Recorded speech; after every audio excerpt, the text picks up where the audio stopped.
Welcome. In front of me I have the Realme 9 Pro Plus, a little bit late but better late than never. So anyway, today I'll go over unboxing along with a quick overview of this device. So let's just quickly get to see what we have at the back. So we have lens from Sony, IMX766, optical image stabilization camera, Dimensity 920 5G processor, 60 watt super dart charge. So it's just their naming for like fast charging or whatever they want to call it. And we have also a 90 Hz Super AMOLED display, which actually that should be pretty nice. Anyway, I'll just open that up.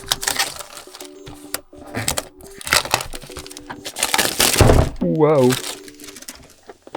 There we go. Now also getting a look at this, this is the midnight black version, which you can see right here. And in terms of parameters, it's 6 gigs of RAM with 128 gigs of built-in storage.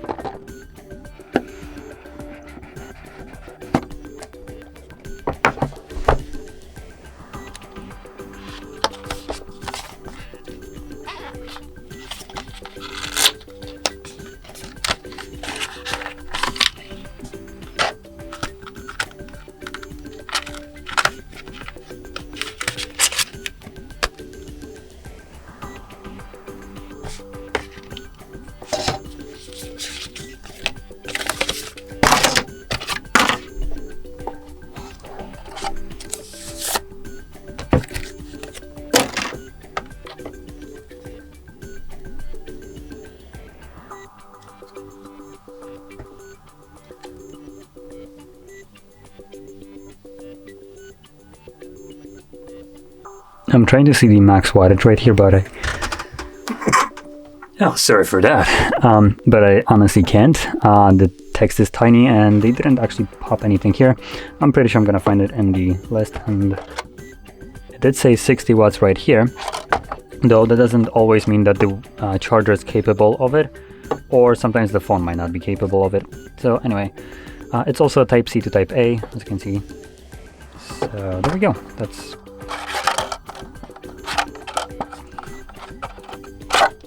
there's nothing below. Okay. So let's just quickly get a look at the device.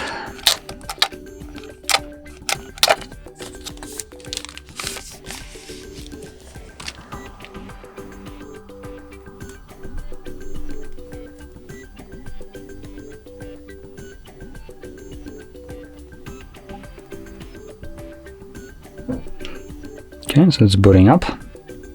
While it's booting, I'm gonna pop it into the case just so you can see how that looks like. There we go. Already smudged it up, but whatever. Now when it comes down to the build right here, we have a front glass. So this is a Gorilla Glass 5. Obviously glass back if you don't have the case, otherwise it's silicone. And in terms of additional features, we have a headphone jack at the bottom, microphone, speakers, Type-C charging port, power button, just a microphone I believe, yep, and then a SIM/SD tray, although I'm not exactly sure if it's SD tray. I'm gonna check it out in a second, and volume rockers. Now let's see what do we got here. It's just a double SIM, so we don't have expandable storage, unfortunately. Now, right off the bat, we have the display. We have a fairly small chin at the bottom compared to other sides of the phone, but it's still manageable, like I said. So we are looking at a 6.4-inch display. And like I did mention before, it's a Super AMOLED display with 90 Hz refresh rate, typical brightness of 430 nits, and peaks at 600. A resolution 1080p by 2400, so a pretty decent display right here. And 411 pixels per inch with 84.2% screen to body ratio. So by all means, this display right here is pretty nice. It might not look as glamorous as some newer devices nowadays in 2023, considering this device was released in February 16 of 2022. So we're a little bit behind with this one, but it still, I would say, keeps up. And for the price of below $400, probably even less now, considering it is not the newest device. Honestly, it should work just fine without any kind of problems, and the display right here obviously will look really nice.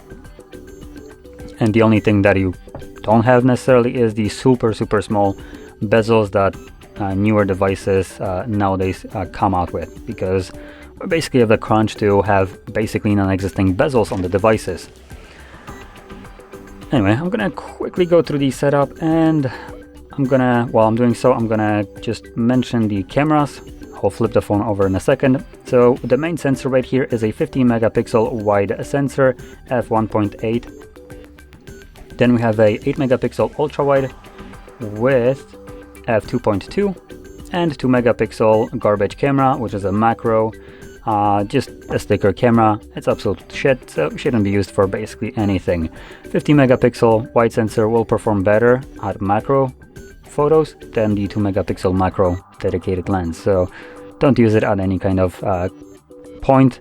If you want to capture a macro shot, just use the 50, do a double zoom, 2 times zoom, and you'll get high resolution, higher quality, and in general just a less grainy photo. So all those, like, there's no part where the macro lens does a better job. So there we go. Now, as you can see, that's how the cameras look like. So 50, I believe this is the ultra wide 8, and then 2 megapixel macro.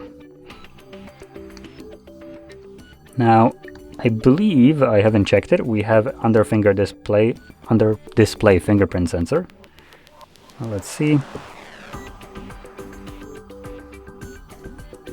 Yep, fingerprint, it's that one. Now, one thing also to mention while I'm doing this, haptic feedback on here, pretty nice. So it does feel nice when you're typing. It's not necessarily like the best ones as you would have, for instance, in Pixels or other devices, but it's still relatively close in my opinion. I do have to say it feels nice. So there we go, we have enrolled our fingerprint, and it is, as you can obviously see, under the display. Now let's see how quick it works.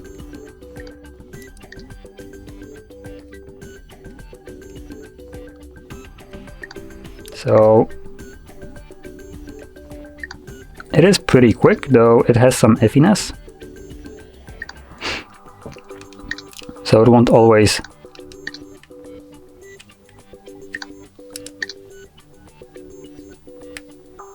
So yeah, it works pretty quick, as you can obviously see, especially if your screen is lit up already. Yeah, and also reliable, as you can see. Now, it doesn't always activate the fingerprint sensor right away when I lock the device, so that's why doing this doesn't always unlock it. You need to kind of wait for it to be in the detecting mode. But anyway, moving on. Like I mentioned before, this is the 6 GB RAM version, though we also have a higher end with 8 gigs of RAM.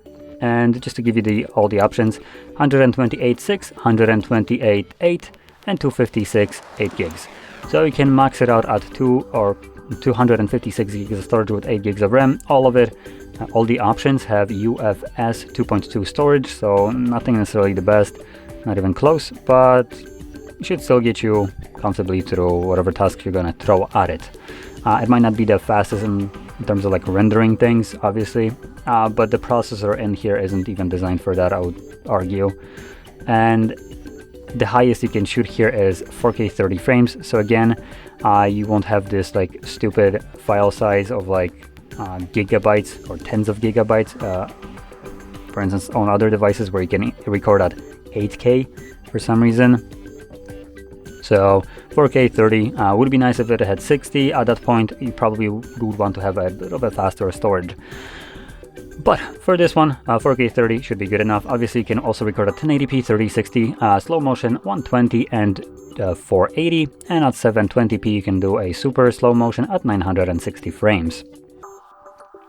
Now, processor in here, because I did mention it's not the most powerful one, it's a Dimensity 920. It will do basically everything that you throw at it. It's in general good enough processor for basically anything that you want to do. Gaming wise, it might not be running Genshin Impact on maxed out settings, obviously. I'm not exactly sure how good it can run it, to be honest, never really checked it. But it's not a flagship, well, it doesn't really compare to Snapdragon, for instance, 8 Gen 1, which would be at the same time as this processor, I believe. Nowadays we have Snapdragon 8 Gen 2 already, so again, even more powerful.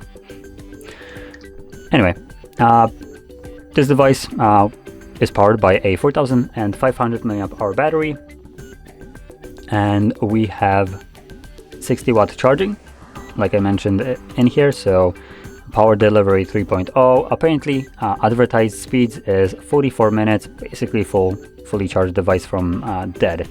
Now one thing that I'm kind of curious is to see if I can use it's actually a good time to show you the macro lens. That is absolute garbage. So I'm going to do 2 shots, one with macro and one with 2 times zoom, so you can get a quick comparison, and hopefully one of them will allow us to see the wattages on this charger. So where is it?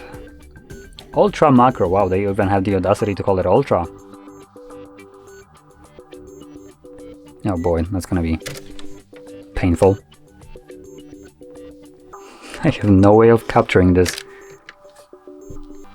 Oh, there we go, found the angle.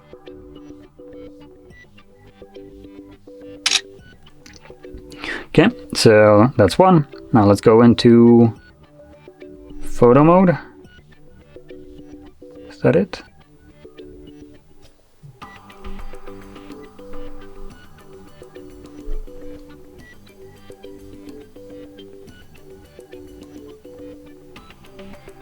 I don't think that's it, to be completely honest.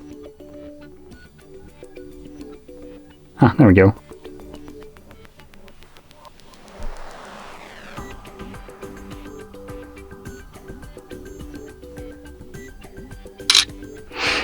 Okay, so I captured 3 photos.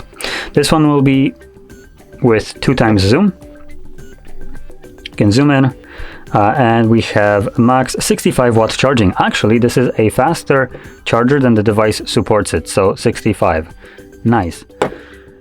And now let's look at the other ones. This is without a zoom. I think it was just a wide sensor, and this actually came out even better. As you can see, the image, actually, let me just bring it a little bit closer. Okay, so here we go. Now it's a little bit clearer to see, actually, the actual quality. So you can see, we can clearly see what's written on here. Now this is the max zoom as I can do right here because of the resolution of the photo. This was the 2 times zoom, I believe. It was a little bit crappier. So the typical one, the wide sensor, even though it's a little bit further, the image came out significantly sharper. And here's the macro.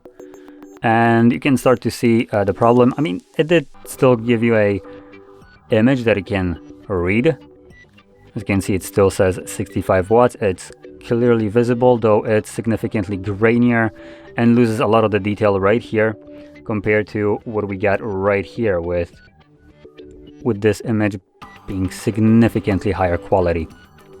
Obviously, this could probably be taken a little bit better even than I did if you wanted to fiddle around with like how close you can get. But in general, compared to the 2 megapixel macro, like I mentioned, this one is higher quality without a doubt. And this, what I just did, was in perfect conditions. So with the light basically being straight in there, just so the macro can get enough light, even though the phone would kind of block it. I try to get it as much light as possible. And it still produced a grainy shot. So you can kind of see it when I zoom in. The camera will be picking it up, the grain. From farther distance, it's a little bit harder for the camera to see, but trust me, it's clear on the entire image how grainy it is, even with the amount of light that I gave it. So this shot right here, significantly better. And like I mentioned, just to kind of drill that, the macro here is completely useless when a wide sensor can do a significantly better job at macro job. Now, moving on to, well, the last part, which is what I would consider kind of like the positives and the negatives of the device. So that would be positives right here. The display is pretty nice. We have a 1080p Super AMOLED display with a 90 Hz refresh rate. That is good. It's not the best, but for the price that you're paying, I would say it's arguably really good. Second, we have glass back, which adds to a premium feel of the device. And we have a relatively decent main sensor that apparently can shoot pretty okay shots. And we have also really good charging speeds. So charger at 65 watts. The phone charges at only 60 though, so 5 watts, a little bit wasted in here. But still, it's a really good charging speed, and you can top up your device really quickly without much problem. Now, to the bad sides would be the less premium feeling build quality in general. So we have plastic frame right here, as you can probably see. We have the macro lens, which, like I said, we kind of pay for it. Obviously, with the price of the phone, it is included in it. We don't get it for free, which the lens is absolutely useless, giving you no value for your money. Now, one more thing is some people will not like the, I believe, Color OS it is here. Let's see, what do we got here? I believe it's Color OS, but I prefer to check it. Oh, no, it's Realme UI 3.0. So some people just don't like the actual look of it. It might look a little bit too colorful, but in general, it's up to preference. So just kind of wanted to point it out. And we might have a bunch of bloatware in here, like LinkedIn, as you can see. We have some music, which I don't believe it's the default music player. We have PUBG for some reason. We have Amazon. So we have a couple applications that are completely useless, and you didn't need to have it here. But all in all, as an entire package, I think it's well worth the money. It seems to be a pretty decent device with more positives than negatives in here, as I listed, at least at the first glance that I can find. So anyway, if you found this video helpful, don't forget to hit like, subscribe, and thanks for watching.